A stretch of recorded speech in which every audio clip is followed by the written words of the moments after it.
नमस्कार दोस्तों, लॉजिकल हिंदू में आपका स्वागत है। 90 के दशक में दिखाए जाने वाले धारावाहिक श्रीमान श्रीमती को कौन नहीं जानता। इस कॉमेडी सीरियल ने टीआरपी के सारे रिकॉर्ड्स तोड़ दिए।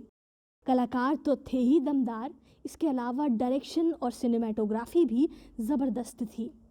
पूरे सीरियल की शूटिंग जुहू के एक बंगले में होती थी, पर शूटिंग ऐसे क्लोज एंगल से ली जाती थी कि मानो प्रेमा शालिनी और केशव कुलकर्णी अलग अलग फ्लैट में रह रहे हों। पूरे सीरियल में सारे कलाकार बेहद ही दमदार भूमिका में थे। केशव कुलकर्णी तो था ही सबसे दमदार किरदार, और जो किरदार उसे सबसे कड़ी टक्कर देता था वो था गंगा मौसी का। केशव हमेशा गंगा मौसी पर चुटकी लेता था, हालांकि गंगा मौसी भी खुद कुछ कम नहीं थी। वो भी अपनी उल्टी सीधी खबरों व चीज़ों से केशव के जीवन में उसे तंग करती थी।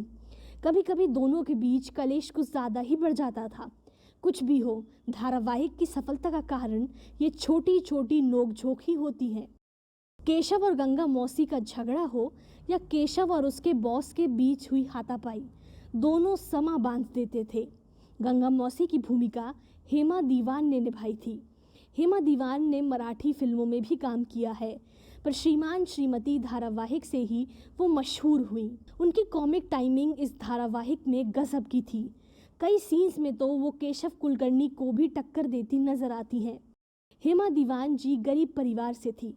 अपने परिवार की मदद करने के लिए उन्होंने बचपन में ही इंडस्ट्री का हाथ थाम लिया और बड़े पर्दे व छोटे पर्दे में कभी बैकग्राउंड आर्टिस्ट या फिर कभी कभी छोटे से रोल में नजर आ जाती थी। श्रीमान श्रीमती ही ऐसा धारावाहिक था जिसमें उन्हें अपनी प्रतिभा दिखाने का अवसर मिला और वो उस पर खरी भी उतरी। हमें अफसोस है कि काफ़ी प्रयासों के बाद भी हम अभी तक ये पता नहीं लगा पाए हैं कि हमारी गंगा मौसी कहाँ है और किस हाल में है। कुछ फेसबुक पोस्ट्स के अनुसार वो आज भी महाराष्ट्र के अमरावती शहर में अपने परिवार के साथ सकुशल रहती हैं, पर उनके वहाँ होने का हमें कोई ठोस सबूत प्राप्त नहीं हुआ। दोस्तों, श्रीमान श्रीमती का ही एक और प्रभावशाली किरदार था शर्मा जी, यानी केशव के बॉस। जिस तरह से शर्मा जी केशव को ऑफिस में लताड़ते थे, वो सीन देखने लायक होता था।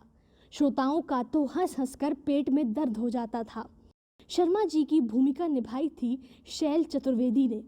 शैल चतुर्वेदी जी 70 और 80 के दशक में महान कवियों में गिने जाते हैं।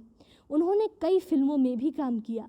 शुरुआत में चतुर्वेदी जी इलाहाबाद यूनिवर्सिटी में लेक्चरर थे। उसके बाद कवि सम्मेलनों में जाने की इतनी रुचि बढ़ी कि वो कविताएं और हास्य रस लिखने लगे। फिर तो उस समय दूरदर्शन पर आने वाले कवि सम्मेलनों में भी दिखने लगे। श्रीमान श्रीमती में उनका शर्मा वाला किरदार बेहद दमदार रहा। सन 2007 में उनकी किडनी फेल होने से मृत्यु हो गई और एक महान कलाकार ने दुनिया से अलविदा कह दिया। हम आशा करते हैं आपको ये वीडियो पसंद आया होगा। हमारे चैनल लॉजिकल हिंदू को सब्सक्राइब करना ना भूलिए। धन्यवाद।